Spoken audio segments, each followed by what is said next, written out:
Nós estamos dando início a mais uma reunião no Instituto de Cultura Espírita do Brasil, o ICEB, que agora celebra mais uma reunião de estudos, como é próprio da natureza do Instituto, tal como foi sonhado e criado por Deolindo Amorim, nosso querido amigo espiritual, e o nosso presidente de honra, Jorge Andréa, e todos os demais mentores do ICEB possam agora abençoar, estar conosco aqui neste estudo, quando nós vamos mais uma vez receber o nosso querido amigo, expositor, Fabiano Pereira Nunes.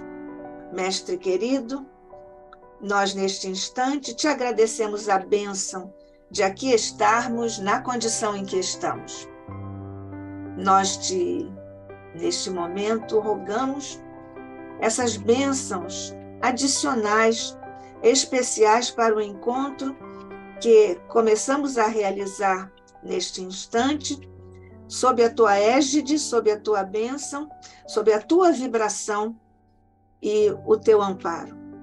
Guarda-nos, Mestre querido, como te pedimos, possas guardar e proteger e envolver todos os nossos irmãos em provas e expiações no planeta que diriges tão amorosamente. Fica conosco, desce sobre Fabiano Nunes, mais uma vez, a tua bênção, e guarda-nos a todos em condição de receptividade para o estudo que vamos iniciar neste instante, com teu coração, Mestre, com Maria, com nossos anjos da guarda, com nossos amigos espirituais queridos. Que assim seja, hoje e sempre, sob a graça de nosso Pai. Nós estamos aqui reunidos para ouvir Fabiano Pereira Nunes, que é médico intensivista, participa do grupo de estudos Espíritas Revival, é articulista da revista Cultura Espírita aqui do ICEB, colaborador do programa Uma Bandeira para o Futuro da Rádio Rio de Janeiro. Nós vamos ouvi-lo hoje para falar sobre aspectos teológicos dos milagres relatados no Novo Testamento. Fabiano, somos todos ouvidos. Queridos amigos, queridas amigas, saudações cordiais, obrigado pela oportunidade de, mais uma vez, entre amigos, no nosso grupo familiar, unido pelos laços da fraternidade, da comunhão de pensamentos, de sentimentos, de propósitos, refletirmos sobre a doutrina espírita, especialmente o pensamento de Allan Kardec, a filosofia espírita nas suas premissas, nos seus conceitos fundamentais, e debruçados sobre a filosofia espírita, ficarmos instrumentalizados para interpretarmos a Bíblia, o Novo Testamento, à luz das leis e dos fenômenos espíritas, à luz das leis morais, que são as leis de Deus, as leis da natureza, conforme a revelação espírita. No estudo de hoje, nós vamos nos debruçar sobre uma outra temática ultra, hiper, mega polêmica, que são os milagres de Jesus. Esses milagres, eles são polêmicos do ponto de vista da história. Então, a gente vai tentar apresentar alguns aspectos que os historiadores apresentam, do ponto de vista teológico e também do ponto de vista dos espíritas, porque mesmo entre os espíritas, os milagres são uma questão, por incrível que pareça, polêmica. Eu me lembro de uma vez ter feito um estudo numa instituição, onde eu me baseei, como será o estudo de hoje, única e exclusivamente na obra A Gênese de Allan Kardec. Ao final da reunião, a dirigente chegou para mim e disse, com o dedo em riste: você não pode falar as coisas que você falou aqui na reunião. Jesus fez milagres sim. Minha senhora, minha irmã, me desculpe, se a senhora quiser brigar, não brigue comigo, a senhora brigue com Allan Kardec. Eu nada mais fiz do que apresentar o que Allan Kardec escreveu a respeito dos milagres. Então, muito das construções que nós temos, pessoais, elas vêm da nossa formação religiosa antiga, da nossa formação religiosa, até de vidas passadas, mas também não tenho dúvidas. O Jesus do cinema, acreditem, assim como a cultura influencia a vida, a arte influencia a vida, o cinema influenciou muito a maneira das pessoas olharem o cristianismo. O Jesus do cinema, o Jesus, conceito do cinema, também influenciaram muito. Jesus, ele começa a aparecer no cinema em filmes da década de 20, da década de 30, filmes em preto e branco, filmes onde o rosto de Jesus sequer aparecia, ele sempre aparecia de costas. Hoje nós temos produções cinematográficas hollywoodianas, mas esse Jesus do cinema, o cristianismo do cinema, ele também influenciou o imaginário das pessoas. Mas o cristianismo se baseava, o filme se baseava no Novo Testamento. Olha, se basear em não é a mesma coisa que seguir. E mesmo que tivesse seguido o Novo Testamento, nos estudos passados, nós vimos como foi a construção, a formação ideológica do Novo Testamento, segundo os historiadores. Como o Novo Testamento ele foi elaborado, as condições em que ele foi elaborado, a maneira como ele foi formado, agregado. Depois, século II, começaram a dar as autorias dos textos que circulavam. Depois, os textos foram sendo selecionados num cânone. Tal texto seria heresia, tal texto seria verdadeiro. Por que verdadeiro? Vimos os pré-requisitos para a seleção de um texto. Ele tinha que vir da tradição, por exemplo, apostólica, ou seja, aquele texto recebeu a autoria dada pelos pais da igreja, Irineu de León, Clemente de Alexandria, Eusébio de Cesareia, recebeu a autoria dada pelos pais da igreja, pela patrística. E conversamos que Marcião iniciou o marcionismo, onde ele seleciona um texto e diz: esse texto aqui, retirando tudo que estiver a respeito do judaísmo, é um texto de Lucas, então esse é o único texto verdadeiro. Algumas cartas de Lucas, uma parte do que nós temos hoje de Evangelho segundo Lucas, e isso deu origem à contra-heresia. E assim foi se formando ideologicamente o que no século IV passou a ser estabelecido só no século IV, como cânone, a régua, a medida. Quais livros entrariam no Novo Testamento? Isso foi uma rápida recordação da semana passada. Muito bem. Vimos na semana passada que a parte da questão dos historiadores e a parte da questão dos teólogos, o cristianismo de Allan Kardec é um cristianismo muito definido, ele é objetivo, ele é claro, ele é nítido, ele não permite dubiedades, como é a doutrina espírita. A doutrina espírita, ela é clara, ela é definitiva, ela é monolítica no sentido de ser uma construção pétrea. Permite o livre pensar, mas as definições, os conceitos e as premissas estão muito bem estabelecidos. E precisa ser assim. Você não estrutura nenhuma filosofia sem as vigas de sustentação. Aliás, nada você consegue estabelecer sem as vigas de sustentação. Um prédio. Jesus já falava isso, olha, quando for construir uma casa, constrói sobre a rocha. Se você construir sobre a areia, as intempéries vão derrubar. Então, a rocha sobre a qual foi construído o edifício da filosofia espírita é muito forte, é muito poderoso. As intempéries do mundo, as transformações da sociedade não irão derrubar esse edifício. Então, esse cristianismo de Allan Kardec é um cristianismo sólido. Primeiro, o conceito que o Espírito de verdade veio trazer. Qual é o cristianismo do Espiritismo? É um cristianismo baseado em amai-vos e instruí-vos. Então, é um cristianismo puramente moral, é transformação moral. Para o espírito progredir, ele, antes de ser ele progride pelas suas condições morais, não pela sua condição intelectual. Pessoas muito intelectualizadas e muito inteligentes poderão reencarnar em mundos primitivos, porque o que diz a condição de reencarnação em mundos inferiores ou em mundos superiores não é o grau de inteligência ou de erudição, mas sim o grau de progresso moral que esse espírito tiver alcançado. Então, o espiritismo ele é um cristianismo moralizador, é um cristianismo moral. O Cristo de Allan Kardec, já dando spoiler para o último estudo do semestre, é um Cristo moral.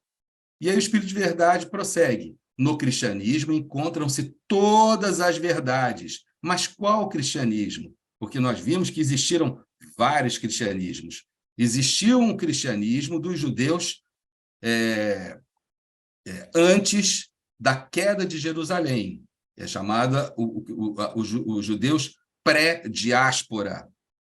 E existe o cristianismo dos judeus pós-diáspora, depois da diáspora dos judeus, quando acontece a rebelião em Jerusalém, no ano 66, a guerra vai correndo solta até Tito e Vespasiano chegarem com as suas legiões romanas e aniquilarem Jerusalém e destruírem absolutamente tudo de Jerusalém. E aconteceu, posteriormente, logo a diáspora. Então, o primeiro cristianismo é um cristianismo dos judeus pré-diáspora. Tem um movimento que os historiadores chamam de cristianismo, o movimento de Jesus, que era um judaísmo, na verdade, um judaísmo com Jesus presente, um judaísmo sem Jesus presente antes da diáspora, e um cristianismo com os judeus após a diáspora. Alguns textos são antes da diáspora, então eles guardam uma determinada visão. Outros textos vieram depois da diáspora. E outros textos já havia uma harmonização com o Império Romano, uma tolerância com o Império Romano. Então, já é um outro tipo de movimento. Tanto que Constantino dá tolerância no século IV, no início do século IV, ao cristianismo em todas as províncias romanas e em Roma também. E aí o Espírito de Verdade diz, no cristianismo encontram-se todas as verdades. Mas que cristianismo? Existiram vários cristianismos. A ciência chama de cristianismos originários, estão na origem. Quando a gente fala assim, o cristianismo primitivo, primeiro temos que definir qual cristianismo primitivo. Segundo, desses cristianismos primitivos, de quem? Mostramos que o cristianismo de Paulo é um cristianismo diferente de Jesus. Nós vimos sobre isso. Jesus viveu no campo, pregou para famílias dentro do campo. É um movimento puramente campesino. Passou pelas cidades grandes? Sim, ele passava pelas cidades grandes, sem estabelecer base nas cidades grandes. Os 70 da Galileia, ou os 72 que ele envia 2 a 2, enviou para cidades pequenas, para famílias, para núcleos familiares, para grupos familiares, nas cidades pequenas. Era um movimento do campesinato. Paulo é um movimento das cidades. O Paulo das cartas é um Paulo de Damasco. O Paulo de Atos dos Apóstolos, que é um outro Paulo, historicamente falando, ele é de Jerusalém. A sede dele começa em Jerusalém e continua em Jerusalém, e de Jerusalém ele parte. O Paulo das cartas autênticas, ele começa em Damasco e vai para as grandes cidades. Então, enquanto o movimento de Jesus foi campesino, o movimento paulino é das cidades grandes. Ele é um judeu letrado, ele é um judeu que escreve. Então, dessa forma, nós já vemos que aí já existe uma diferença. Uma coisa é a abordagem para o campo. As coisas que Jesus falava, as pregações, todas voltadas para a vida do campesinato, para que eles pudessem compreender. As pregações de Paulo são pregações para pessoas das cidades grandes. Cidade grande é maneira de dizer, né, gente? Cidade grande na antiguidade não chega aos pés da nossa menor cidade do interior, óbvio, né? Cidade grande é maneira de dizer para a gente não transportar para o presente um fato passado. Ao contrário, nós temos que nos reportar ao fato passado. Quando Paulo escrevia, Paulo escreveu para a comunidade. Não me lembro se foi Gálatas ou os Tessalonicenses, mas os pesquisadores encontraram uma casa de oração e falaram assim, vamos ver para quantas pessoas eles estavam falando. Vamos encher de gente aqui, bota estagiário, bota arqueólogo, bota a moça do cafezinho, vamos ver quanto cabia nessa casa de oração, provavelmente a comunidade para a qual Paulo estava se reportando. Era pouquinha gente, eram 20, 30 pessoas, esmagando todo mundo, vão lá, 40, 50 pessoas dentro da casinha de oração. Mas não ficavam as pessoas todas esmagadas, elas ficavam com espaço entre si. Então, a gente, quando pensa, nossa, mas ele falou para os 2 bilhões de cristãos que existem no mundo. Não, ele falou para aquela comunidade. Filemon, que é um pequeno recado, é para uma pessoa só. Os historiadores dizem que esses textos que circulavam, eles não circulavam à comunidade, circulavam aquele grupo para qual a carta foi endereçada. Por exemplo, o evangelho atribuído a Lucas, né? O evangelho segundo Lucas, ele é dedicado ao ilustríssimo Teófilo. E a vertente atual da pesquisa histórica é que era um texto relatando acontecimentos para uma pessoa, o ilustríssimo Teófilo. Não era um símbolo, não era imagem, um estilo literário, não. Era uma redação para uma pessoa só. Então, qual o cristianismo? Mas ele diz, o cristianismo encontra-se todas as verdades. As verdades estão no parágrafo anterior. Amai-vos e instruí-vos. Esses são os 2 mandamentos. São de origem humana os erros que neles, no cristianismo, se enraizaram. Então, toda a construção, toda a pesquisa histórica e toda a construção teológica, ela está eivada, lotada de erros humanos. Por quê? Elas estão com camadas e camadas e mais camadas de ideias daquelas comunidades, do estilo de vida que aquelas pessoas viviam, daquele grupo, da cultura daquele grupo, das crenças daquele grupo, da própria sociedade, o contexto social, cultural daquele grupo que usava um determinado texto. E assim a história do cristianismo ela foi sendo construída ao longo dos séculos. No século XIX, o trabalho de Allan Kardec, os espíritos colaboraram com a terceira revelação, presididos pelo Espírito de Verdade, foi: vamos tirar tudo isso, os erros humanos, e trazer o cristianismo. Qual o cristianismo? É esse o cristianismo que o Espiritismo apresenta. Primeiro, um cristianismo totalmente moral e espiritual. A obra do Cristo era toda, completa, inteiramente espiritual. E o que se fala a respeito de Jesus fora do aspecto moral? Pode ser do nosso interesse cultural, da erudição, do conhecimento, da intelectualidade, instrumentalizando com conceitos, até para a gente entender o sentido e significado das palavras, mas o cristianismo que importa ao espiritismo é o moral, a moralidade cristã. O Cristo que nós veneramos, a filosofia espírita, né? Conforme trouxe Allan Kardec, é um Cristo moral. É a moral cristã e os aspectos depois que nós vamos ver desse Cristo moral, que ele foi um homem, tá? Ele é moral, mas ele foi trazido por um homem na Terra, e é o que a gente busca. São Luís, mais uma das definições de São Luís, o espiritismo é o cristianismo da Idade Moderna. O Espírito São Luís está dizendo o seguinte, veja bem, São Luís ele agregou de novo, ele trouxe de volta para a França relíquias religiosas dos cristianismos, as construções das catedrais francesas nesse estilo românico, né? O estilo clássico das catedrais seculares do período de Luís de França, Luís o Piedoso, toda a reconstrução da fé cristã que o Espírito São Luís trouxe era baseado no cristianismo antigo. E agora o Espírito São Luís ele vem trazer a sua nova percepção, uma percepção que nós chamamos de espírita, de qual deveria ser o cristianismo. Tudo que aconteceu no passado é de interesse, que nós temos que conhecer o passado para planejar o futuro, saber de onde nós viemos para saber para onde nós iremos. Mas vejam, é o passado. O cristianismo do espiritismo é um cristianismo da Idade Moderna, é um cristianismo moderno, é um cristianismo como é uma nova filosofia, porque é uma filosofia diferente, uma nova ciência, porque é uma ciência diferente, uma nova religião, porque é uma religião diferente, também é um novo cristianismo, zero bala, zerinho. Sabe os erros passados? Deixa para trás, vamos aprender com eles. Por quê? a missão do espiritismo, do espiritismo enquanto cristianismo, é restituir às tradições o seu sentido exclusivamente espiritualista. Então, é um espiritismo moderno e ele vai restituir todo o sentido moral e espiritual do cristianismo, que é o objeto de importância, é o que interessa no nosso novo cristianismo.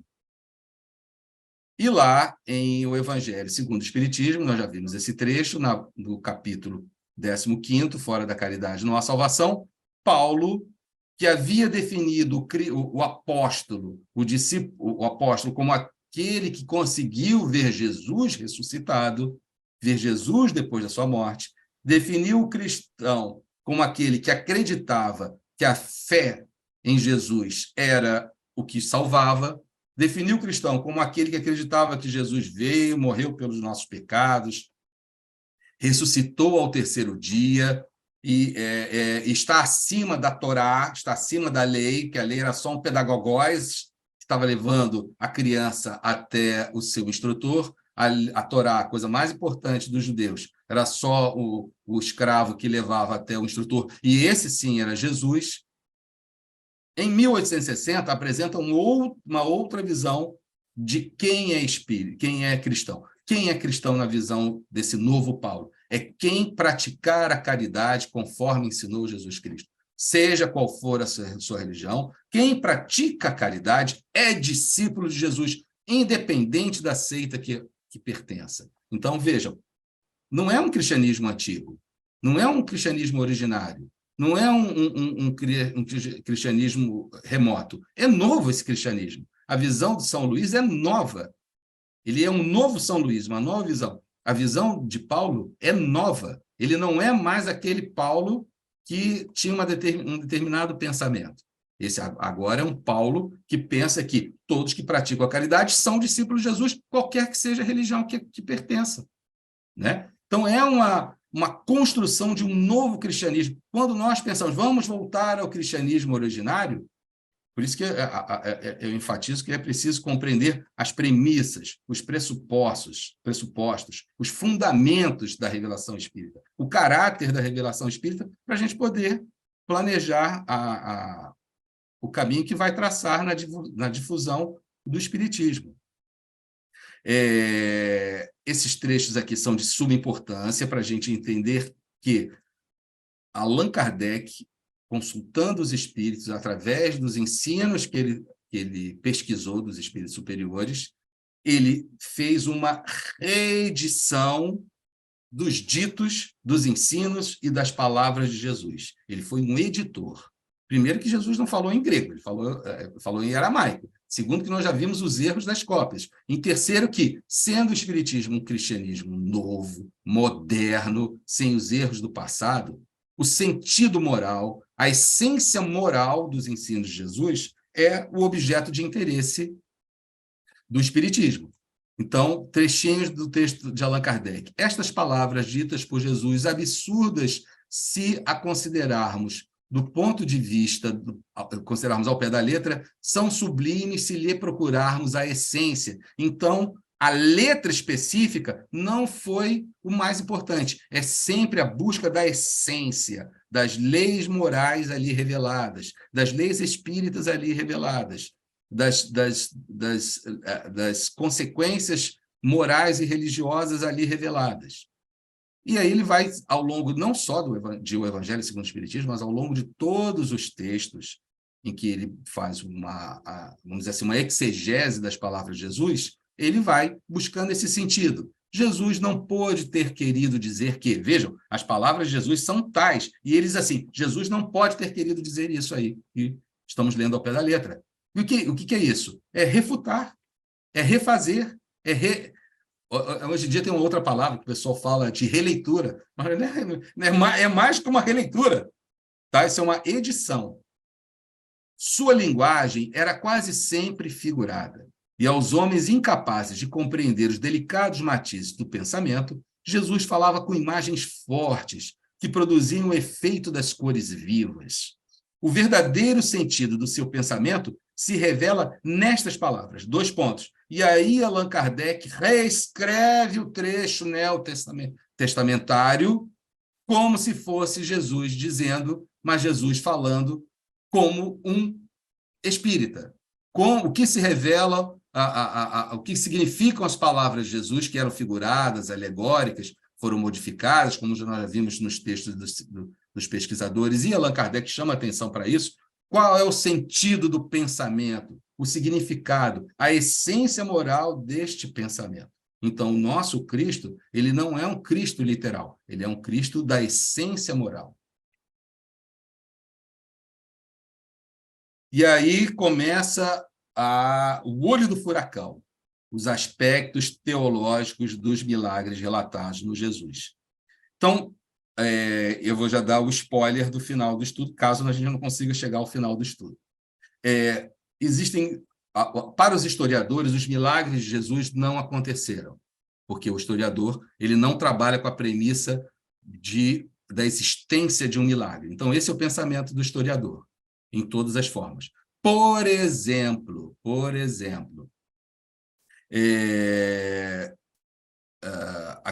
um milagre muito... Alguns milagres eles atribuem a uma competição na redação do Novo Testamento, uma competição com os deuses que eram pregados e divulgados e difundidos pela religião teológica, pela teologia imperial romana. Então, eles davam tolerância para que você tivesse a sua religião, mas eles também construíam, os romanos construíam nas províncias dominadas, construíam templos, a deusa Roma, ao imperador, as diversas entidades. Asclépio, que também é traduzido como Esculápio, era uma entidade, uma divindade da cura, da doença. Então, os templos de Asclepion, ou de Esculápio, eles eram lugares onde as pessoas ficavam deitadas, dormiam, tomavam banhos, se banhavam, faziam limpezas, higiene das suas feridas, ervas, e se aguardava que, durante o sono, Asclépio viesse curar as pessoas. E esse Asclepion vamos dizer assim, foram precursores na cultura greco-romana dos atuais hospitais, onde doentes ficavam reunidos para serem cuidados. Pode-se chamar de precursor. O Asclépio é o deus da medicina, junto com Hermes, junto com Esculápio, é uma mitologia grega, mas Asclépio ele era adorado. E a piscina, onde está o coxo deitado na sua cadeira, na sua maca, e aguardando o momento de entrar nesta piscina para ser curado, e Jesus pergunta: o que você está esperando? Toma a tua cama e vai embora, curado. Os historiadores dizem que a escavação arqueológica ali não encontrou uma piscina, encontrou o tanque. O que é o tanque? O local onde ficavam os reservatórios de água. Não era o lugar onde as pessoas podiam se banhar, porque era o reservatório de água. Então, a piscina, agora eu não me lembro se é de Bethesda ou de Siloé, tá? Agora me foge a memória. Mas ali ao lado desse tanque, não uma piscina, não tinha pessoas para mergulhar ali, existia próximo ali um templo ao deus Asclépio, onde as pessoas ficavam deitadas nas macas para serem curadas. Então, quando foi escrito o texto sobre Jesus chegar naquela piscina e dizer: saia daí, pega a sua maca e vá curado embora, seria uma ofensiva ao deus Asclépio, uma rivalização com o deus Asclépio, uma tensão com o deus Asclépio, e seria uma mensagem simbólica, uma redação simbólica desse fenômeno. Historiadores, não é Fabiano, pelo amor de Deus, não façam como aquela senhora lá na instituição que eu fui, que no final você não pode falar uma coisa dela, mas não sou eu que estou dizendo, estou trazendo princípios que historiadores levantaram, não é nem ponto de vista teológico, porque do ponto de vista teológico é preciso crer neste milagre. É preciso crer neste milagre. Se você não crê nesse milagre, você não é um cristão. É preciso crer que Deus, em determinados momentos, abre exceção às suas leis naturais. E quando ele abre exceção às suas leis naturais, acontecem os milagres. E isso é visão teológica. E a visão espírita? Deus prova o seu poder infinito, não porque ele abre exceção às suas leis, porque se ele abrir exceção à sua lei não é perfeita. Se ela não é perfeita, quem criou não é perfeito. E se quem criou não é perfeito, não existe. Então, a prova da existência de Deus é que as suas leis são infinitamente perfeitas e são imutáveis. E por serem imutáveis, não é possível encontrar um mínimo erro nessa lei. Ela não tem exceção, é uma lei sem exceção. Então, a causa dessa lei infinitamente perfeita é uma inteligência infinitamente, supremamente perfeita. Tá? Então, do ponto de vista da filosofia espírita, é assim que se vê. Por exemplo, o homem o obsediado de Gadará, né? O homem que ficava acorrentado porque era tomado por muitos espíritos. E Jesus manda desacorrentar, faz os espíritos entrarem em porcos e os porcos caírem no mar. Do ponto de vista teológico, é esta a visão. E do ponto de vista histórico? Bom, primeiro, nessa cidade, onde está o mar? Não tem mar, não tem mar da Galileia, não tem mar morto, não tem mar nenhum para se cair lá no mar. Segundo, espírito entrar no porco, não estou falando nem da visão espírita, tá? É algo inviável. Primeiro, para onde caíram esses porcos? E o prejuízo? E aí, os historiadores dizem o seguinte: isto é uma construção redacional, eles chamam de elaboração redacional. Sobre o quê? O povo estava sob o domínio do Império Romano. Ali na Síria havia uma legião romana estacionada, uma máquina de destruição. A Síria era de importância. Na província da Judéia não tinha nenhuma legião, tinha um coorte. Mas uma legião romana, cujo estandarte era uma vara de porcos, estava estacionada. Então, seria uma alegoria do povo sendo libertado e esses porcos sendo atirados ao precipício, no mar, sendo rechaçados de volta para o mar, para serem expulsos do território da Palestina. Essa é a visão dos historiadores. Então, existe, obviamente, um embate entre as pesquisas históricas e os teólogos. Nem sou teólogo para falar sobre a teologia, nem sou historiador para falar sobre a pesquisa histórica. Cada um tem a sua expertise e é mais adequado para tratar desse assunto. O que nós estamos aqui pesquisando é a visão espírita, tanto desses relatos teológicos quanto dos relatos do Novo Testamento. Então, vamos lá. A referência bibliográfica vai ficar sempre na parte de baixo ou na parte de cima, mas eu não vou ler a referência. Mas qual é o alicerce da análise dos milagres? É isso que a gente vai garimpar nos textos de A Gênese. A perfeição de Deus, né, é provada, primeiro, pela suprema e soberana inteligência, por ser o único Deus. Esses são os atributos. Ele é eterno, ele sempre existiu. É imutável, é imaterial, onipotente, soberanamente justo e bom, em todas as suas perfeições, e não pode deixar de ser assim. Então, a sua lei também é imutável, soberanamente justa, soberanamente boa. Se a lei de Deus é imutável, ela não pode ser abrogada, modificada, alterada por causa de um milagre. O milagre, que a palavra quer dizer incrível, admirável, mas em grego ela tem vários sentidos. Em grego, ela tem várias não é apenas sentido como a gente tem na língua portuguesa, não. Ela é utilizada de várias formas. Então, você tem o amor, que é caridade, você tem o amor, que é o amor filial. Os diversos tipos de amor, elas usam palavras diferentes. Nós temos aqui as palavras com caráter polissêmico, né? Manga de camisa, manga de fruta.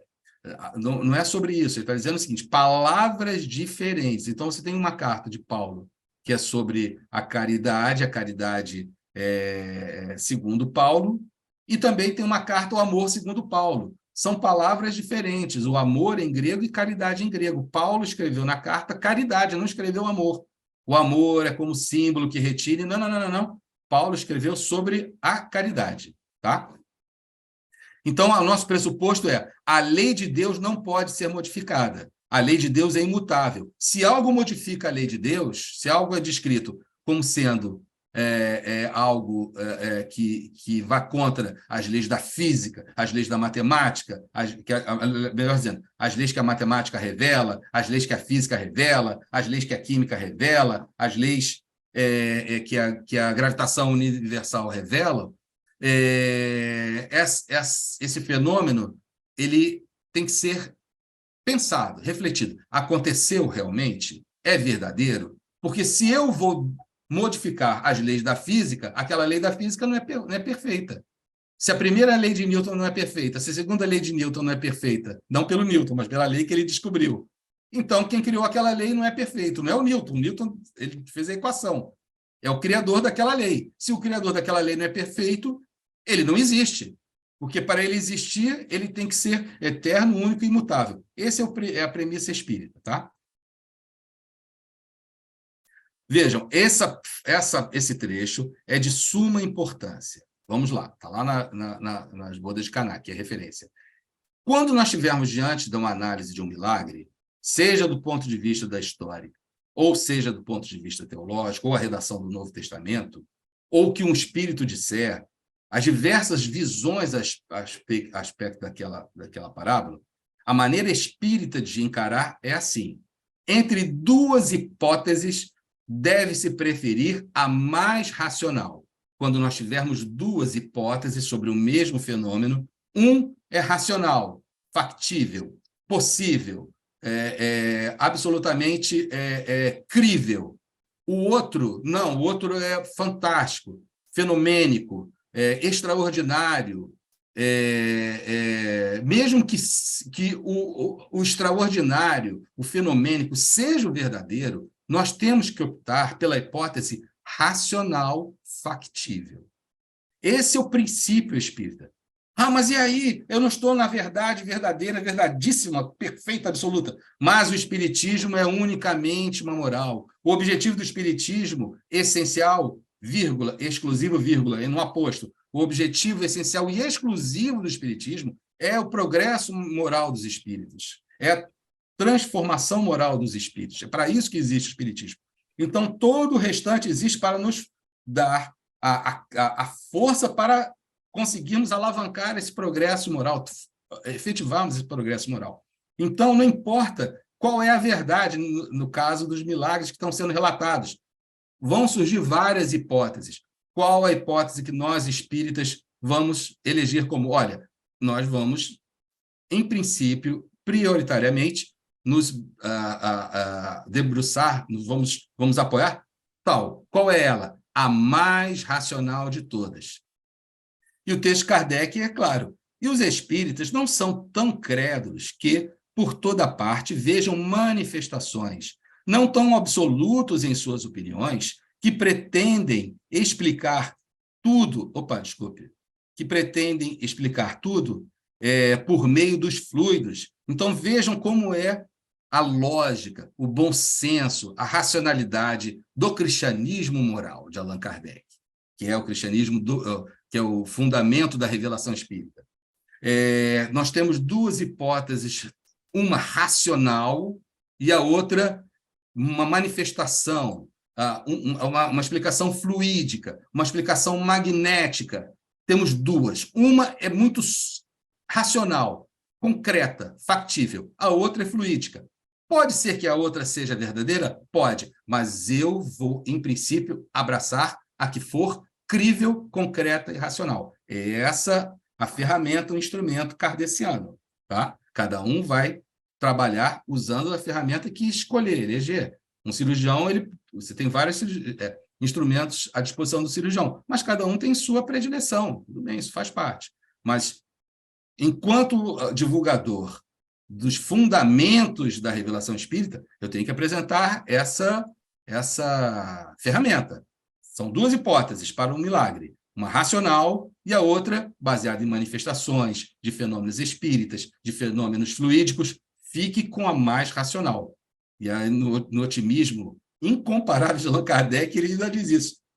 Os espíritas não vão ficar vendo fenômenos, manifestações em fluidos em toda parte. Ou seja, na visão sempre otimista de Allan Kardec, o espírita não vai ficar fazendo o contrário. Olha aqui, eu tenho uma explicação racional, uma explicação fluídica. Eu fico com a fluídica. A fluídica que é a verdadeira. Não, tudo bem, você pode até analisar do ponto de vista fluídico, mas fique com a racional, fique com a que se deve preferir. Tá? O texto me parece bem claro, de uma clareza solar. Ele é uma ferramenta, né? Eu trago aqui só alguns apontamentos. Prosseguindo. Do fato, porém, de o Espiritismo admitir os efeitos que são o colorário da existência da alma, ou seja, os fluidos, as manifestações espíritas, as manifestações tangíveis, tudo isso existe. E isso é que prova a sobrevivência da alma. Entretanto, porém, todavia, contudo, não se segue que o Espiritismo admita todos os efeitos qualificados de maravilhosos e que proponha justificá-los e dar-lhes crédito. Então, vejam, esses fenômenos existem, sim, mas não é ele que vai ser usado para dar crédito a uma determinada manifestação dita miraculosa, que se faça campeão de todos os devaneios, ou seja, o Espiritismo está dizendo que o Espiritismo não vai seguir isso, que vai ser campeão de todos os devaneios, de todas as utopias, de todas as excentricidades sistemáticas, de todas as lendas miraculosas. Fora preciso conhecê-lo muito pouco para pensar assim. Então, esse é o Espiritismo. Tá? É o contrário do que algumas vezes nós queremos acreditar, porque o fantástico, o miraculoso, o fluídico, o chamativo é o que nós mais precisamos, nós mais gostamos, é o que nós mais acreditamos. Mas não é essa a lógica do raciocínio do fundamento espírita. Então, por exemplo, vamos lá. Por exemplo, lá em cima está a referência sobre a estrela dos magos. A estrela dos magos. Aqui o trecho do Novo Testamento. Disse que uma estrela apareceu aos magos, que foram adorar a Jesus, que ela lhes ia à frente indicando o caminho e que se deteve quando eles chegaram. E aí, Allan Kardec escreve assim, isso também é um instrumento, tá? Não se trata de saber se o fato que São Mateus narra é real. Então, vejam, muitas análises que nós fazemos no Novo Testamento não são, do ponto de vista de Allan Kardec, não tem a importância em saber se aconteceu ou não aconteceu, se é uma elaboração redacional ou se não é uma elaboração redacional. Em outras palavras, se os historiadores estão com a razão ou se os teólogos estão com a razão. O Espiritismo passa entre os dois e não se abala com nenhum dos dois. Por quê? Ele vai ver o seguinte, não se trata de saber se o fato é real, ou se não passa, vejam como Allan Kardec, de uma figura indicativa de que os magos foram guiados de forma misteriosa ao lugar onde estava o menino, dado que não há nenhum meio de verificação. Então, vejam, como nós não temos como provar que aconteceu, não há meio de verificação. Se eu não tenho meio de verificação, se eu acredito a priori, aquele é um artigo de fé, não é um artigo de racionalidade. E não é isso que é importante. Não se trata, do ponto de vista da filosofia espírita, de saber se aconteceu ou não aconteceu. Do que se trata, então? Trata-se de saber se é possível um fato de tal natureza. Então, nessa briga, entre aspas, entre o que os historiadores dizem e os teólogos dizem, para nós espíritas é super tranquilo, que não se trata de saber se é um fato que absolutamente aconteceu ou se não é um fato que tenha acontecido. O que o Espiritismo analisa, se é possível um fato desta natureza. É possível uma estrela ficar guiando uma pessoa? Do ponto de vista da astronomia, até o que se sabe, não. Mas e se não for uma estrela? E aí sim ele apresenta a sua opinião. Tá? Então, na análise dos milagres, do ponto de vista de Allan Kardec, a questão se aconteceu ou não aconteceu não é a mais importante. A importante é se a luz dos fenômenos espíritas, das leis espíritas, das leis de Deus, das leis da natureza ou leis naturais, é possível que aconteça um fenômeno daquele tipo. Mas não aconteceu, a história diz que não existiu. E os teólogos dizem, existiu. Não importa. Para nós espíritas, nós vamos buscar se esse fenômeno pode existir ou não. E não necessariamente com Jesus. Ele pode ser reproduzido. E aí ele fala, olha, o certo é que naquela circunstância, a luz não podia ser de uma estrela. Olha, o fenômeno pode ser explicado de todas as maneiras, menos de que seria uma estrela. Tá, eu vou resumir. Em primeiro lugar, naquela época não se sabia o que era uma estrela. Do ponto de vista do conhecimento dos judeus, as estrelas eram pontos luminosos pregados numa chapa de ferro chamada abóboda celeste que Yahvé criou em cima da criação, colocou em cima da criação, tinha umas passagens para as águas de cima caírem e essa abóboda de ferro, de metal, tinha pontos coloridos, luminosos, presos para iluminar durante a noite. Era assim que eles acreditavam que eram as estrelas. Eles não sabiam que o Sol era uma estrela, né? Então, não era estrela. E Allan Kardec levanta a possibilidade de, na verdade, ser um espírito. E eles olharam aquele espírito de uma forma luminosa, que foi uma aparição tangível luminosa, e eles disseram, era uma estrela. Ficou a tradição, poderia ser a tradição de uma estrela. Ele não disse que foi isso que aconteceu, mas de saber se é possível um fenômeno. É possível se, em vez de uma estrela, for um espírito numa chamada aparição tangível luminosa, conforme está explicada em O Livro dos Médiuns. Ok? Muito bem. Ainda, eu não vou analisar os milagres, mas esses trechos sobre as bodas de Caná, tá? As bodas de Caná.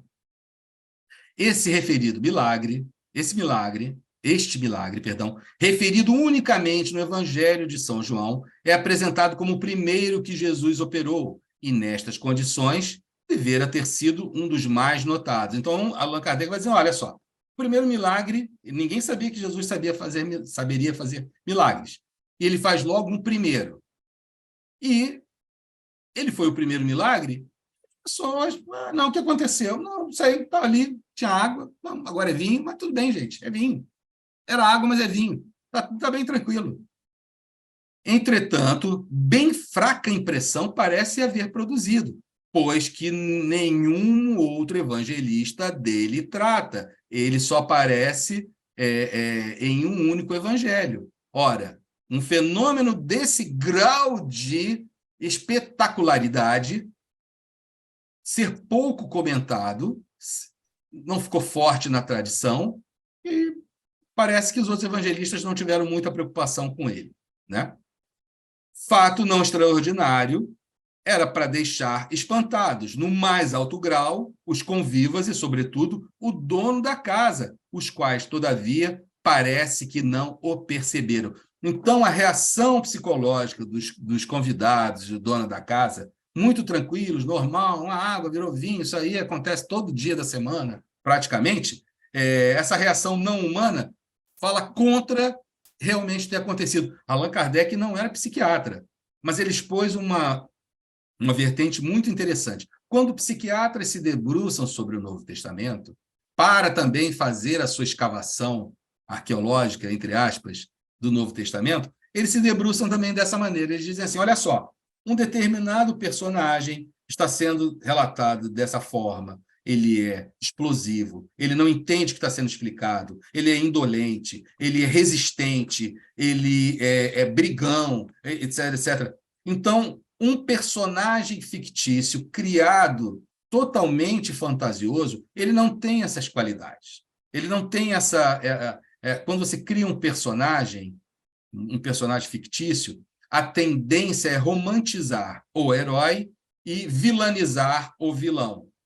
Um personagem com tantas flutuações de caráter, de moralidade, de personalidade, de dificuldade de compreensão, fala a favor de ter sido um personagem, ou pelo menos a parte ficcional, ela é menor, e existe uma certa preocupação em dar uma autenticidade a quem realmente aquela pessoa foi. Então, a psiquiatria também se debruça, faz a sua escavação arqueológica. Ela vai dizendo, olha, tal personagem, pela característica doentia, os traços de transtornos. Veja bem, não é questão de ser doente psiquiátrico, de precisar de remédio, não. Mas traços doentios da personalidade estão muito bem apresentados para um personagem romantizado, ficcional. É possível que isso aqui tenha um grau de autenticidade, porque há uma preocupação em narrar os defeitos daquela pessoa. Mesmo que ela seja... Quando você vai narrar alguma coisa tempos depois, se a gente gosta daquela pessoa, a gente apaga os defeitos e ressalta as qualidades. Essa é a construção narrativa normal. Quando há muito interesse em relatar defeitos de caráter, defeitos de personalidade, não em um personagem que não é vilão, fala a favor de ser próximo à verdade, ou no caminho da verdade, ou uma autenticidade. Então, essas questões também fazem parte da exploração do Novo Testamento. Então, fato não extraordinário, era para deixar espantado. Então, Allan Kardec fala isso. Ninguém ficou muito espantado com uma água virar vinho, o que fala a favor de não ser algo autêntico. Considerando em si mesmo, pouca importância tem o fato em comparação com os que verdadeiramente atestam as qualidades de Jesus. Aí é um ponto de grande importância. Para Allan Kardec, a superioridade de Jesus não é demonstrada pelos milagres, é demonstrada pela ação moral que Jesus apresenta. Essa é a prova da divindade de Jesus. Admitido que hajam ocorrido conforme foram narrados, é de notar se seja esse tal gênero o único fenômeno que se tenha produzido. Então vejam a tese kardeciana, que é de suma importância. E essa ferramenta também tem que ser aplicada na análise de todos os milagres. Jesus era de uma natureza extremamente elevada para se ater a efeitos puramente materiais. Então vejam, as ações de Jesus, justamente por ser um espírito puro, não é porque ele é um espírito puro que você vai provar a superioridade de Jesus pelos fenômenos extraordinários, miraculosos. Não, é justamente o contrário. Tudo que for muito material, muito espetacular, não condiz com aquele espírito puro encarnado na forma de um homem. Por que ele iria dar importância a um efeito único e exclusivamente material? Transformar a água em vinho. Mas a mãe dele pediu. Gente, não é assim. Jesus não era aquele homem que ficava, a mamãe disse, a mamãe falou, e o que a mamãe pensa nesses casos, como tem um livro mediúnico lá, a vida de Jesus contada por ele mesmo. Não existia isso. Pelo relato do Novo Testamento, a gente apreende Jesus um homem de muita autoridade, de muita força, de força moral, de muita presença, a moralidade de Jesus, a virilidade de Jesus ocupava muito espaço, mesmo sendo o mínimo, mas ocupava espaço demais. Era muito. Quando queriam jogar Jesus lá do penhasco, conforme está relatado em Lucas capítulo 4, não era um relato de nada miraculoso. Ele só falou. Não falou, mas ele só fez. As pessoas iam jogar ele lá do alto do precipício, que era como se matava os blasfemos, jogava do precipício e uma pedra grande sobre o tórax. Era esse o apedrejamento que a lei mandava. Ele simplesmente passa entre as pessoas. Tamanha presença moral. Então, não é um fenômeno material que prova a superioridade da natureza de Jesus. É justamente os fenômenos morais que foram acontecendo ao longo da vida daquele homem, e principalmente quando ele começa a se dar relato. Então, Jesus era uma natureza extremamente elevada para se ater a efeitos materiais próprios apenas para aguçar a curiosidade da multidão, que então o teria nivelado a um mágico. Jesus não é um mago. Para os historiadores, Jesus é um mago. Para nós espíritas, Jesus não é um mago. Ele sabia que as coisas úteis Olha só, ele sabia que as coisas úteis lhe conquistariam mais simpatias e lhe granjeariam mais adeptos do que as que facilmente passariam por fruto de grande habilidade e destreza. Então, o que ele usava para granjear adeptos eram as coisas morais. Essa era o proselitismo de Jesus. Os fenômenos mágicos não interessavam. A professora Nádia sabe, mas muitas pessoas não conhecem. Existia um homem ao tempo de Jesus, em Roma, com grande sabedoria, com poderes maiores que o de Jesus, que fez mais curas que Jesus e que produziu mais milagres que Jesus. Sabe qual é o nome desse homem? Apolônio de Tiana. Vocês conhecem Apolônio de Tiana? A maioria nunca ouviu falar de Apolônio de Tiana. Só quem assistia os documentários da NetGeo e da History Channel vai saber que existia um Apolônio de Tiana, rivalizando com Jesus. Mas hoje, Apolônio de Tiana, muita gente conhece. Veja bem, na Revista Espírita há artigos sobre Apolônio de Tiana, tá? Lá na Revista Espírita. Quem quiser conhecer sobre a Apolônio de Tiana, vai nos sites como ipeac.net ou kardecpedia.com e escreve Apolônio de Tiana, que vai aparecer o artigo a respeito de Apolônio de Tiana. Então, fazia muito mais curas que Jesus. Mas a gente... Quem é Apolônio de Tiana? Foi. Então, a natureza superior de Jesus é provada pelos fenômenos de efeito físico. Não, pelos fenômenos de efeito moral. Tá? Pelos fenômenos de efeito moral. E aí Allan Kardec fala, não se trata de saber se aconteceu ou não aconteceu, mas se é possível ou não é possível. E aí ele fala assim, olha, a rigor, o fato pode até ser explicado até certo ponto, não vai transformar em vinho, que vinho é uma molécula, são determinadas moléculas e água são outras moléculas. Por uma ação fluídica que houvesse, como o magnetismo, que oferece muitos exemplos, tenha mudado as propriedades da água, mas veja bem, a água não fica transformada em vinho. Quem estuda os fenômenos que aconteciam com Franz Mesmer, como ele usava aquelas bacias, as pessoas levavam choque de ficar lá se balançando, a galera em volta da bacia se balançando, caiu no chão, choque. Mas não tinha corrente elétrica, gente. Não tinha corrente elétrica passando. Então, não era campo eletromagnético como é o da Light, né? O que está gerado lá em Itaipu e chega aqui na nossa tomada. Não era. Vejam, propriedade da água dando o sabor de vinho. Não era vinho, pode dar o sabor de vinho. Você bebe, mas isso aí eu já vi. Uma pessoa magnetizada, ela recebeu a ordem. Isto aqui é uma maçã, e era uma cebola. E ela comeu a cebola como se fosse uma maçã. Ela não sentiu ardência, não chorou, não lacrimejou, deu tudo certo, comeu a cebola e era achando que era uma maçã. Então, pouco provável, bom, embora possa acontecer, ele diz que é pouco provável ter acontecido, tá? Pouco provável. E ele vai relatando, então está bem claro que, para Allan Kardec, vou ler só essa primeira frase, olha só, temos duas hipóteses, uma fluídica, a outra racional. Olha a hipótese que Allan Kardec se fixa.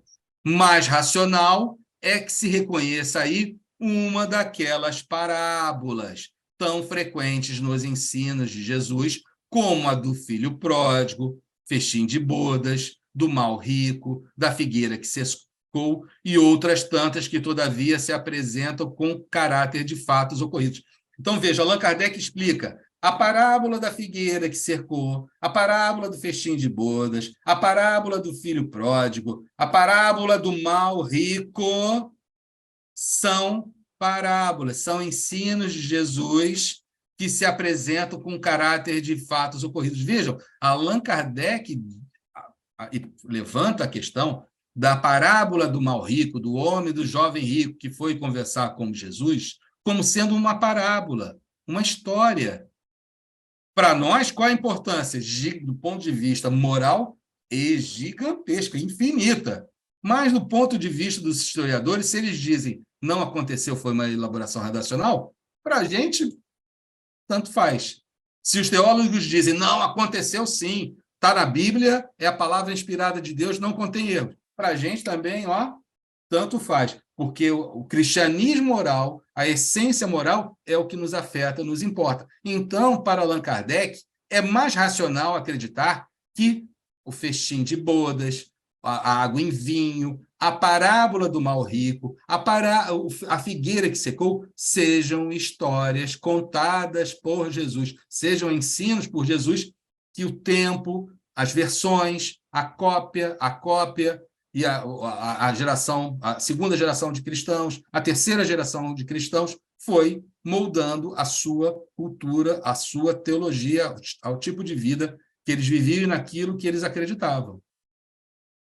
Certo? E Allan Kardec vai explicando racionalmente. Multiplicação dos pães.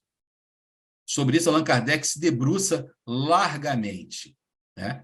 A multiplicação dos pães, eu não vou ler tudo, né? Porque até ficar lendo às vezes mais cansativo, mas ele já vai de antemão dizendo é um sentido alegórico a multiplicação dos pães, uma parábola, onde se compara o alimento espiritual da alma com o alimento do corpo.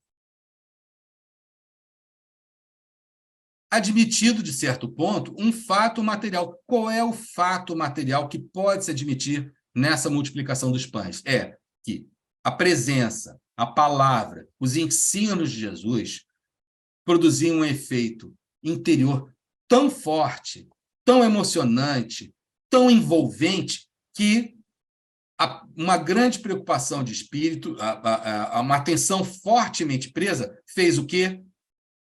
Poderia ter feito que eles esquecessem a fome.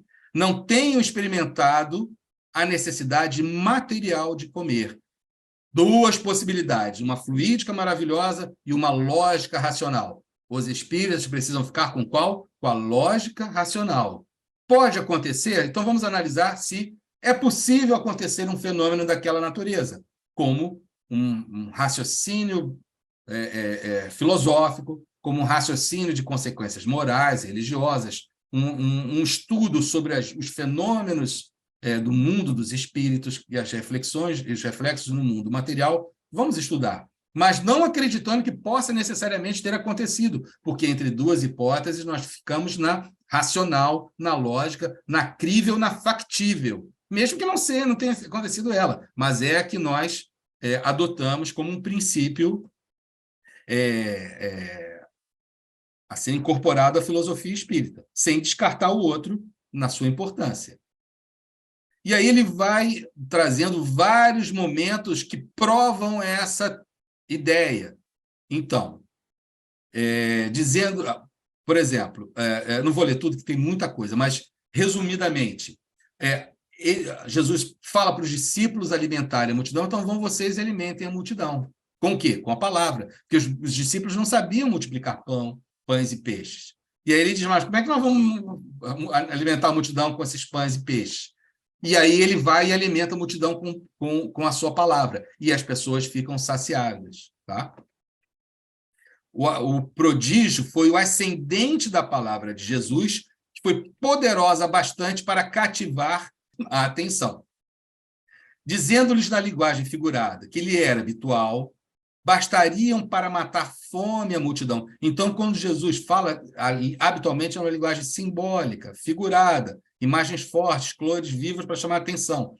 Esse poder moral comprova a superioridade de Jesus muito mais do que o fato puramente moral da multiplicação dos pães. Vejam, para Allan Kardec, o que prova a superioridade de Jesus não é multiplicar um pão num fenômeno fluídico, é o poder moral de conseguir suprir a fome das pessoas através da palavra de Deus, das leis de Deus, de um futuro, da vida futura, um novo ponto de vista, fazia com que até a fome material ficasse em segundo plano. Porque a fome você mata agora, amanhã ela volta. Mata agora, ela amanhã volta.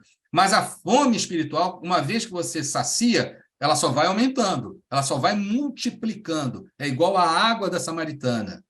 Quando Jesus fala, me dá água, eu vou te dar água de beber, não está falando a água material, mas a água que nunca acaba. Qual é essa água? É água H2O? Não. É a palavra de Deus, é a lei de Deus, é o futuro, é o porvir.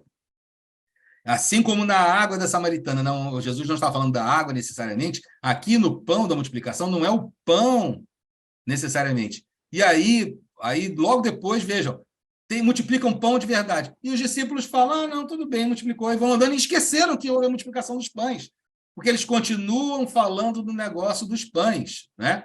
Aí Jesus vai por outro lado, depois de multiplicar os pães, e esqueceram de levar pães. Jesus lhe disse, olha, tem cuidado de precatar-vos do fermento dos fariseus e dos saduceus. Eles, porém, pensavam e diziam entre si, é porque não trouxemos pães. Então, vejam, um fenômeno de multiplicação de pães acontece e eles esquecem, estão passando de barco, esqueci que Jesus sabe multiplicar pão. Quando chegar do outro lado, tem mais pão. Eu não trouxe pão. E aí Jesus vai continuando. E aí eu destaquei para facilitar a leitura. Como não compreendereis, isso está no Novo Testamento, em Mateus, tá?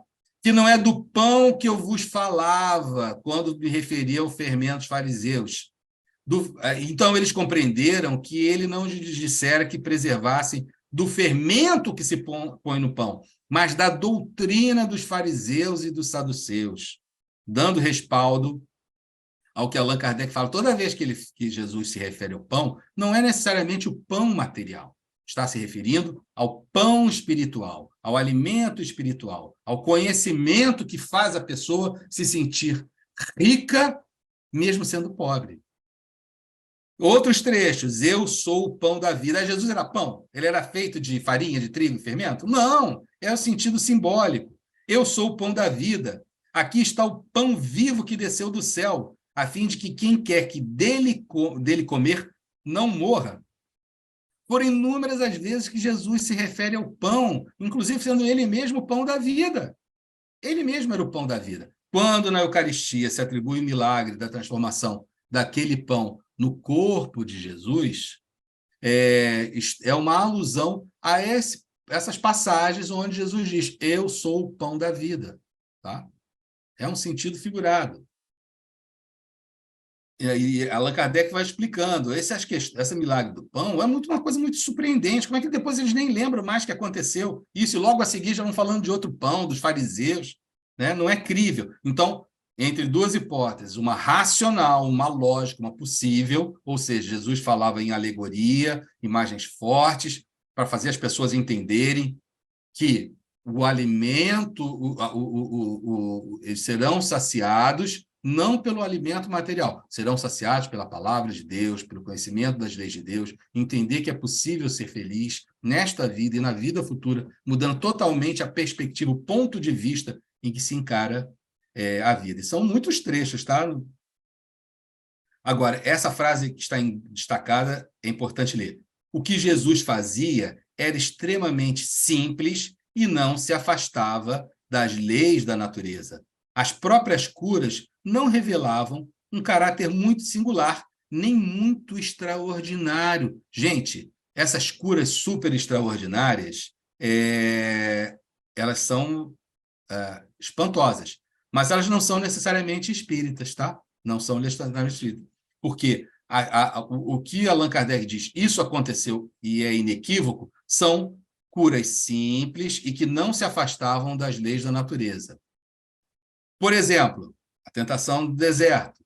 Jesus foi transportado, foi tentado pelo diabo no deserto, está ali, parari, parará. Os filmes de Hollywood nunca deixam passar essa passagem em branco.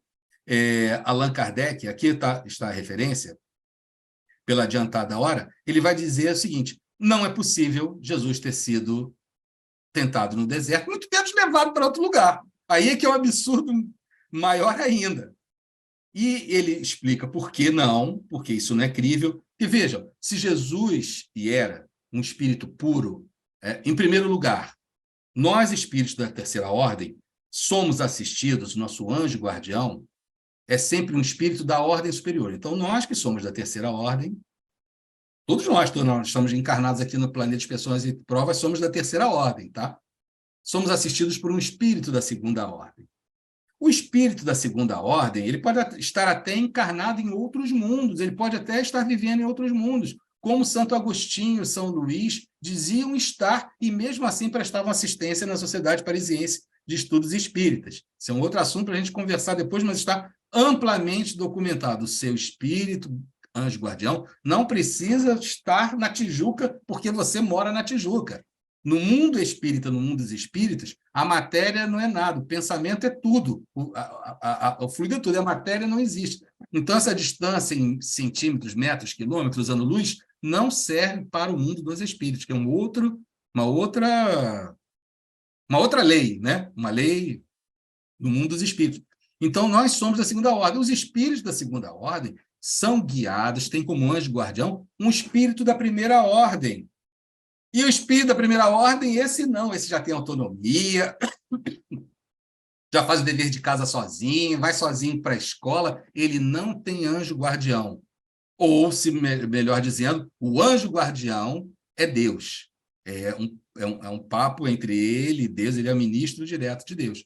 Então, um espírito como Jesus nunca, jamais, em tempo algum, recebeu assistência de nenhum espírito. Ele é que assistia a todos os espíritos, senão ele não era de primeira ordem. Então, ele era de segunda ordem. Esse é o princípio espírita. E muitas construções são construções teológicas e que são antigas. Vejam, quando Jesus morre, lá nos cristianismos originários, diziam que Jesus desceu ao Sheol, o inferno dos judeus. Jesus desceu ao inferno dos judeus. E não saiu sozinho do inferno dos judeus.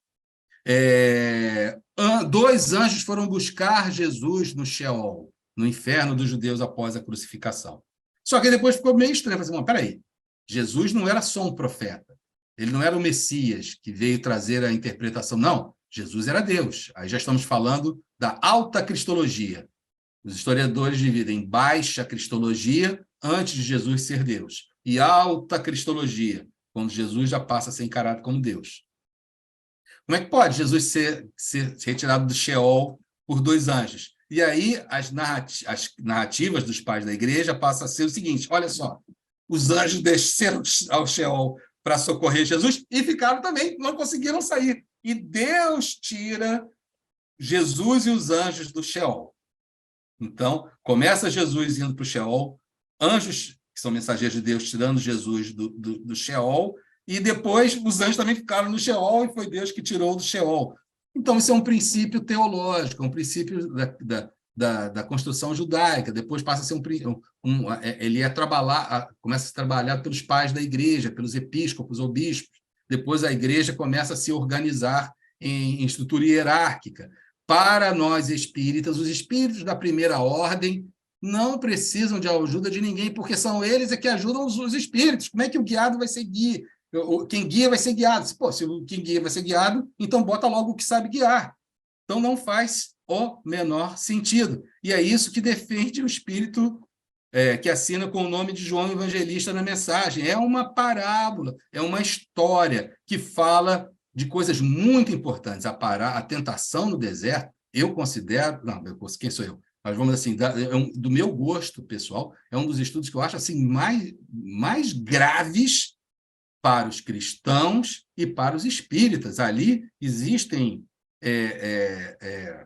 problemas gravíssimos que o cristianismo passou, que os discípulos passaram, que as pessoas passaram e passam, que o cristianismo passou e o espiritismo está passando. Tudo dentro dessa parábola, desse ensino a respeito da tentação de Jesus no deserto. Ela não faz o menor sentido, até porque tudo que o diabo oferece a Jesus, ele já tinha, né? O deserto, até porque, gente, o deserto da Judéia, ele não é como o deserto da Arábia, gigantesco, que você entra e não sai mais. As pessoas fazem excursão no deserto da Judéia de um dia só.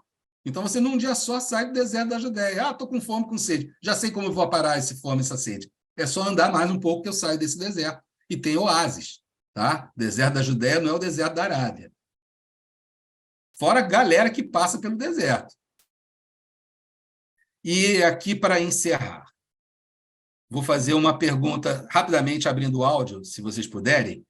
Qual o milagre mais importante de Jesus, do ponto de vista pessoal? Qual o milagre favorito? Qual o maior milagre, na opinião de vocês? Da dona Dalva, de quem quiser falar?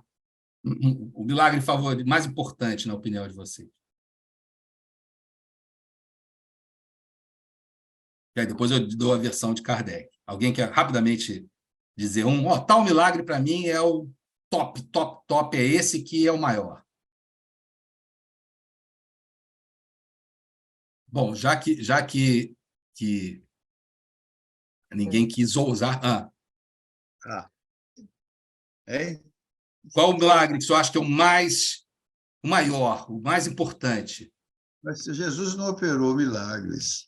O que ele fez durante todo o tempo que viveu foram trabalhos para mostrar e ensinar o que ele, como médium de Deus, podia operar para o benefício das pessoas necessitadas, das pessoas que estavam com necessidades espirituais ou materiais. Eu considero, por exemplo, uma coisa que ele fez interessante, para mim não é milagre. Quando aquele centurião pediu que Jesus curasse o seu servo, que estava muito distante. Eu considero que, nesse momento, Jesus fez uma coisa simples. Ele fez aquilo que nós hoje chamamos de existia. E porque Jesus, tudo que ele fez foi aquilo que nós hoje conhecemos como trabalhos da espiritualidade feito por médiuns que têm capacidade para fazê-lo. Então, Jesus simplesmente, enquanto ouvia o pedido do centurião, ele teve um desdobramento, esteve lá onde estava o homem doente, seja qual for o tempo que ele demorou curando a pessoa doente, quando o centurião acabou de fazer o pedido, Jesus já havia curado em função do desdobramento que ele fez ao ir lá onde estava o servo doente, e o homem já estava curado. Eu considero isso daí não um desdobramento que Jesus, na época, fez para ir lá onde estava o doente para curá-lo. Por exemplo, eu considero isso muito bom. E nós fazemos no trabalho espiritual com alguns médiuns muito competentes, porque um desdobramento é um negócio muito complicado, não é qualquer um que pode fazer. Perfeito. Alguém mais quer dizer qual o maior milagre? Bom, então, para encerrar, vamos ver, do ponto de vista da filosofia espírita, qual o maior milagre que Jesus fez? Está em A Gênese, os Milagres e as Predições segundo o Espiritismo, capítulo 15, item 63, lá na tradução da Albertina Escudeiro Seco, é a página 373. Mas é 15, item 63.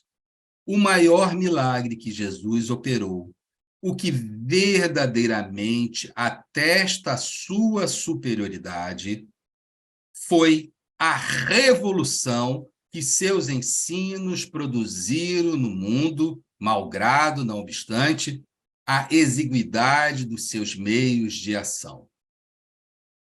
Com efeito, Jesus, obscuro, pobre, nascido na mais humilde condição, no seio de um povo pequenino, quase ignorado e sem preponderância política, artística ou literária, apenas durante 3 anos prega sua doutrina.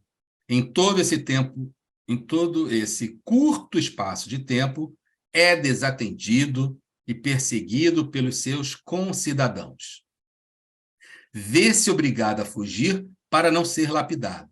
É traído por um de seus apóstolos, renegado por outro, abandonado por todos no momento em que cai nas mãos de seus inimigos. Só fazia o bem, e isso não o punha ao abrigo da malevolência, que dos próprios serviços que ele prestava, tirava motivos para o acusar. Condenado ao suplício, que só aos criminosos era infligido, morre ignorado do mundo, visto que a história daquela época nada diz a seu respeito.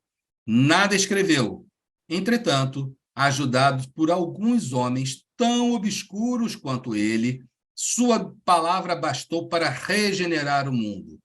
Sua doutrina matou o paganismo onipotente e se tornou o facho da civilização.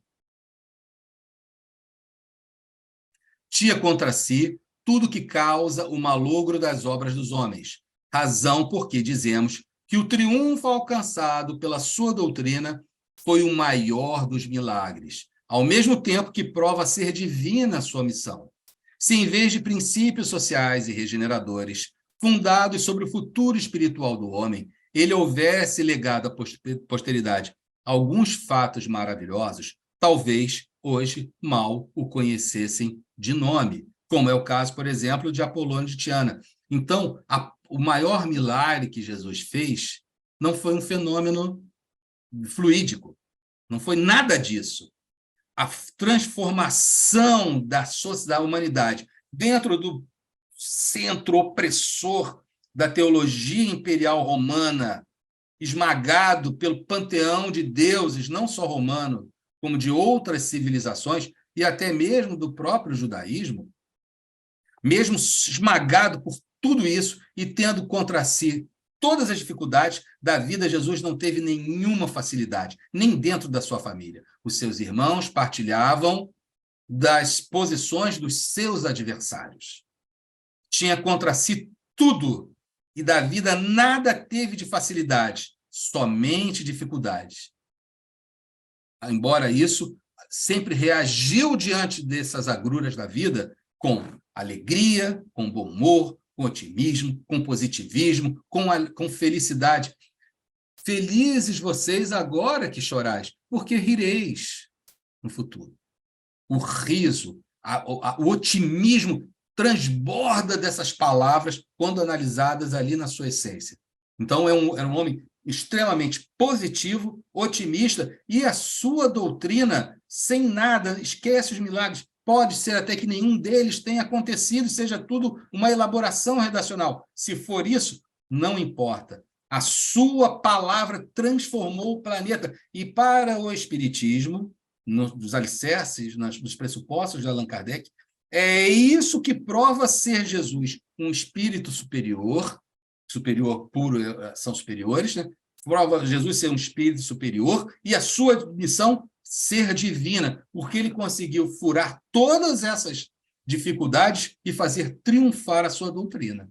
Então, o milagre verdadeiro é esse, é um milagre de transformação moral da humanidade, e não um fenômeno que pode ter acontecido, pode não ter acontecido, não importa, vamos analisar se é possível acontecer, mas o maior milagre que Jesus fez é esse, tá? É esse.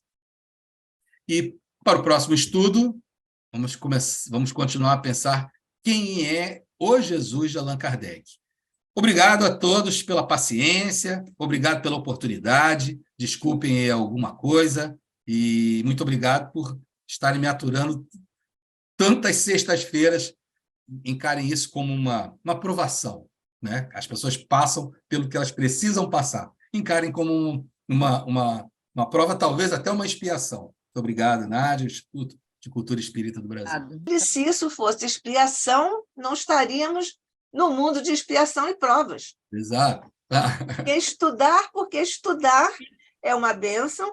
Estudar com um companheiro que traz estudos tão cuidadosos, tão precisos, é uma grande alegria, e o ICEB está sempre muito agradecido a Fabiano Pereira Nunes por nos trazer esses estudos, esses aprofundamentos, até esses desafios temáticos, e por estar aqui sempre disponível para, eventualmente, até atender os horários do ICEB na eventual impossibilidade de nossos companheiros. O ICEB está, como sempre, muito agradecido a Fabiano também por isso, por essa disponibilidade generosa aqui para os nossos estudos. Sou eu que agradeço muito, muito mesmo. Obrigado. Disse para ele que nos sentimos no céu, estamos muito gratos. Dona Dalva, muito obrigado. Eu espero Obrigada, que ele tenha Nora. ouvido. Pois é. Fabiano, nós precisamos também fazer aqui as explicações científicas para os milagres. Nós vamos chamar aqui os nossos físicos para virem aqui nos explicar essas questões, porque tudo está efetivamente explicado, porque é explicável, basta apenas passar o tempo e mentes e corações interessados poderem vir até nós, que é o que nós desejamos muito. Só a observação que eu fiz foi a seguinte: Allan Kardec, ele fala, olha, você tem duas possibilidades, uma lógica, racional e crível, e a outra fluídica. Nós adotamos a lógica e racional. E a fluídica estuda se seria possível acontecer um fenômeno de tal natureza. Não que necessariamente tenha acontecido, mas se seria possível acontecer. Então, a questão que Kardec coloca, colocando dessa maneira, ele coloca o espiritismo a salvo desse labirinto, que é a confrontação das pesquisas históricas com a teologia cristã, na qual a Bíblia é a palavra inspirada de Deus e não contém erros. Então, nessa guerra do mar com o rochedo, o pobre do marisco não pode sofrer com essa guerra do mar com o rochedo. Então, o bom senso, a lógica, a prudência, a sabedoria de Allan Kardec coloca o espiritismo a salvo desse tipo de confronto, porque mais importante do que a questão se aconteceu ou deixou de acontecer, para nós é analisar se é possível um fenômeno daquela natureza, como, por exemplo, o caso da estrela. É possível uma estrela? Não, não é possível uma estrela. Mas um espírito numa aparição tangível, luminosa, pode parecer uma estrela e guiar? Esse fenômeno é possível, mas não deve ter acontecido pelos elementos que Allan Kardec analisou ali na Bíblia. E assim, todas as construções, as palavras, na maneira de serem colocadas, podem fazer você cair num moedor de carne ou deixar você a salvo. É melhor não cair no moedor de carne, porque a gente está sempre levando o nome do espiritismo. Hoje, infelizmente, o espiritismo e os espíritos, para as ciências, são colocados na mesma caixa, no mesmo balaio das religiões. Olha, são teólogos, acreditam nessas construções teológicas, para eles isso é uma questão de fé, não vamos nem dialogar com o espiritismo, porque o espiritismo está na parte da fé, e nós não estamos na fé. E a proposta do espiritismo é ser o elo entre a ciência e a religião. Está lá no Evangelho segundo o Espiritismo, a aliança da ciência com religião. O espiritismo não vai ser a religião que vai sobrepor a ciência, nem a religião que vai conversar com a ciência. Ele vai fazer a ponte, vai permitir que ciência e religião dialoguem entre si, sendo ao mesmo tempo ciência e sendo ao mesmo tempo religião, mas sem querer ficar em nenhum dos dois pontos. Ele vai fazer a aliança, a união entre ciência e religião. Muito bem. Então, podemos encerrar? Devemos. Agradecendo Jesus, neste momento encantador, sob tua presença, com tuas vibrações, com o amparo de Maria, de nossos anjos da guarda, de todos os nossos mentores queridos, particularmente agradecendo ao nosso querido fundador de Olinda Amorim, ao nosso querido presidente de honra, Jorge Andréa, e aos nossos queridos demais mentores que cofundaram e mantiveram e continuam mantendo o ICEB como este ponto de luz para estudarmos as belezas, as profundidades do Evangelho de Jesus e da codificação excepcional de nosso amado codificador Allan Kardec. Continua Jesus abençoando os estudos, os esforços, a dedicação de Fabiano Pereira Nunes, nesse particular, no estudo das tuas verdades, mestre, ou das verdades que trouxeste para o nosso planeta, para a humanidade terrena. Graças te damos hoje e sempre. Multiplica as bênçãos por sobre nossos mentores queridos e por sobre todos aqueles que trabalham em ambos os planos de existência aqui no ICEB e em todas as instituições que elaboram no bem. Fica conosco, graças te damos hoje e sempre, sob o olhar de nosso Pai. Assim seja para sempre.